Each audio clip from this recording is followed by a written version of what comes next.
গোস্বামীবাদ ব্যাখ্যা দিচ্ছেন, সর্বচেত হর কৃষ্ণ স্তত কৃষ্ণ হরদশম বৈদগ্নি সার বিস্তারম তত রাধা হরামতা। বুঝলে কিছু? বুঝলে? বলো ব্যাখ্যা কি? সহজ জিনিস। সর্ব মানে সবার, তাই তো? সর্ব মানে নিশ্চয় আমার একার নয়, সর্ব। চেত, চেত মানে কি বাবা? চেতনা, চিত্ত, সবার চিত্ত। হর, হর মানে হরণ করে কে? কৃষ্ণ। সবার চেত মানে চিত্ত, হর মানে হরণ করে কে? গোবিন্দ কৃষ্ণ। এই ঠিক হলো। স্তত কৃষ্ণ, সে কৃষ্ণ চিত্ত হরৎপশু, আরেকজন হরণ করে নিয়ে যায়। ওরে বাবা রে বাবা, তো ডাকাতের ঘরে ডাকাত। গোবিন্দ সকলের চিত্ত হরণ করেন, তা গোবিন্দের চিত্ত হরণ করেন কে? বলছেন তার এই ক্ষমতা আছে। তিনি কে? বৈদগ্ধি।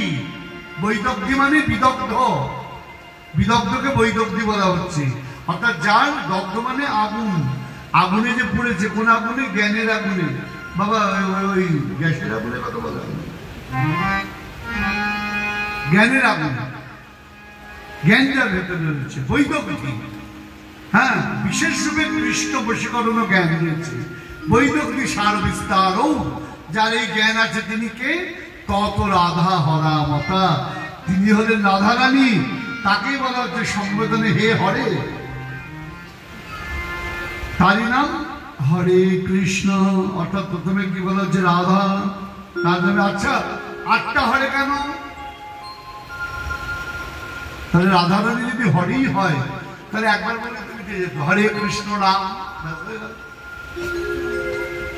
হরি নামে কটা হরে আছে বাবা? গুনে বলো দেখি। হরি নামে হরে কৃষ্ণ মহামন্ত্রে কটা হরে আছে? কে বলতে পারবে? কটা? 8টা। কে বললো? কে বললো? ভয় পাওয়ার কারণ নেই, ঠিক বলে। সে আবার কিরকম 8টা ভাব বলতে বলছি? বলছি আমি আগেই বলেছি, একই তো চোখ। স্ত্রী দেখো, মেয়ে দেখো, বোন দেখো, মা দেখো, এক ভঙ্গি পায় দেখো কি? একভাবে দেখো কি? কখনো নয়। দেখার মধ্যে পার্থক্য রয়েছে।